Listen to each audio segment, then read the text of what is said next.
when we get the Chinese numbers out just a little bit later. Time now to get a little bit of a check on commodity markets. Peter McGuire from McGuire joins us in studio.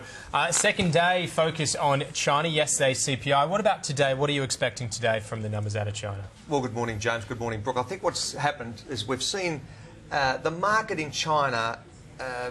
We're looking forward to those March numbers being released, but remembering that we had the Lunar New Year, which in turn softened that whole month period, and we've seen a little bit of a reboost of inventories.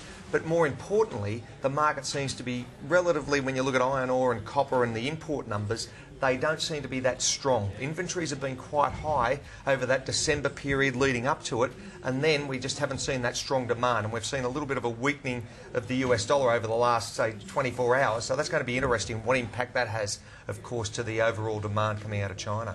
So imports then are expected to recover? I think they probably will, but certainly this year, Brooke, but more importantly, what's going on in Europe and what's going on in the demand side.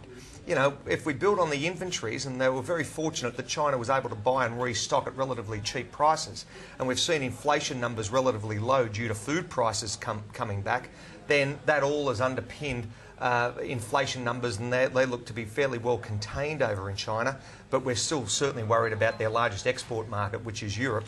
That growth engine needs to be re-engaged to really satisfy external demand. Do you think with the inflation numbers that's actually raised warning signals about the growth or the recovery story? I think so. I mean, they were very contained, but more importantly, you've seen us, you know, the food inflation has certainly been a major concern over, say, from 08 all the way forward, or 07, 08, and then it seems to be softening over the last, couple of months.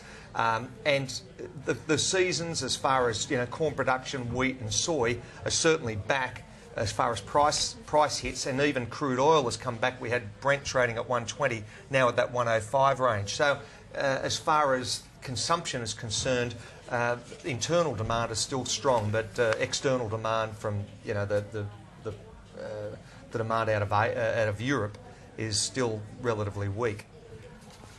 Peter, we've got to just leave it there because we've got to get it to this Westpac read. So thank you very much for today. Thanks for stopping by. That's Peter McGuire from McGuire. We do have joining us, as promised, Matthew Hassan for more on the consumer sentiment read. Matthew, thank you again, because I know this has only just come out a short time ago.